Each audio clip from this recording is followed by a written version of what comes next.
नमस्कार मित्रांनो, सन T V okay, पडलेला शेअरपैकी अजून एक शेअर आहे सन टी व्ही. ओके, याचा PE 12 आहे. ओके, 12.7 वगैरे तुम्ही डिटेल बघा, कुठल्याही साईटवर अवेलेबल आहे. आणि ही साऊथकडची कंपनी आहे. जशी आपल्याकडे झी टी व्ही किंवा Zee Marathi, Sony TV आहे मराठीतले, तसं आहे साऊथकडचे सगळे भाषा, चारही चॅनल्स, चारही भाषांमध्ये याचा चॅनल आहे सन टी व्ही. हा शेअर टिपिकली 800-900वरनं सध्या मे बी 550 किंवा तसं असावा. आणि ह्याचे फंडामेंटली सगळी उत्तम कंपनी आहे. ओके, PE 12 आहे, बुक व्हॅल्यू 30-300 आहे, फेस व्हॅल्यू 5 आहे आणि डिव्हिडंड यील्ड 2.5% आहे, 2.8%. ओके, इक्विटी मात्र जास्त आहे, 197 करोड आणि 10 वर्षात सेम इक्विटी आहे. लोन कंपनीचं बऱ्यापैकी 174 कोटी लोन आहे. आय डोंट नो एवढी प्रॉफिट असून लोन कशाला काढले ते. इन्व्हेस्टमेंट याची 8,300 कोटी आहे. प्रचंड इन्व्हेस्टेड असणारी ही कंपनी आहे. गेल्या वर्षी 7,000 कोटी होतं.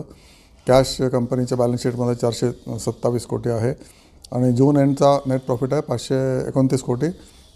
गेल्या वर्षी जूनमध्ये हा प्रॉफिट होता 560 कोटी. ओके, तशी या कंपनीची ओव्हरऑल प्रॉफिटेबिलिटी उत्तम आहे. सेल्स वाढतात आहेत आणि एक वर्षाचा PBT याचा -9% आहे. तर मार्केट व्हॅल्यू याची म्हणजे मार्केट प्राईस याची -38% आहे, म्हणजे 9%च प्रॉफिट पडला आहे 1 इयर TTM आहे, ट्रेलिंग 12 मंथ्समध्ये.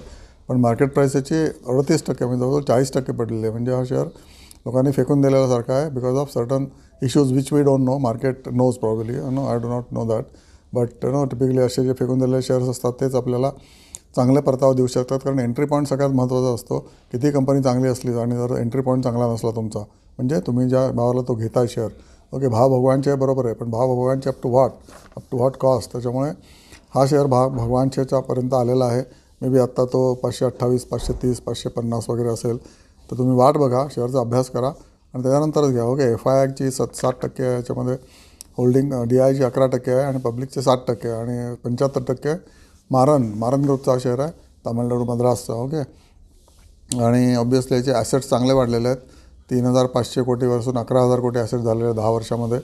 आणि ओव्हरऑल कंपनी चांगली आहे आणि आत्ता पडलेल्या कंपन्याच घ्यायच्या असतात, हे तुम्हाला वारंवार सांगतो, पण त्याचा अभ्यास करून घ्यायचे असतात. आणि या कंपनीचा DNA उत्तम आहे. ओके, त्याच्यामुळे ही कंपनी मी तुम्हाला याचा ॲनालिसिस करतो. चांगल्या कंपन्यांचं आपण ॲनालिसिस करतो आहे, वाईट कंपन्यांचं आपण ॲनालिसिस करत नाही आहे. पेनी कंपन्यांचं मी 1-2च केलं analysis, just for the your knowledge, की ओके पेनी कंपन्या पण वाढू शकतात, पण तो मटका असतो. ओके, तर मटक्या कंपन्यांना तुम्ही 1-2 ठिकाणी तुमच्याकडे जर 50 कंपन्या असतात, एखाद्या 2 कंपनीमध्ये तुम्ही लावायला हरकत नाही आहे.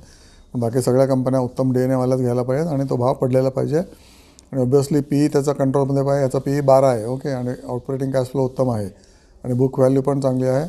असा हा शेअर आहे. तर त्याच्यामुळे सन टी व्ही मीडियाच्या कंपन्याला ही कंपनी त्यातल्या चांगली आहे. बाकीच्या सगळ्या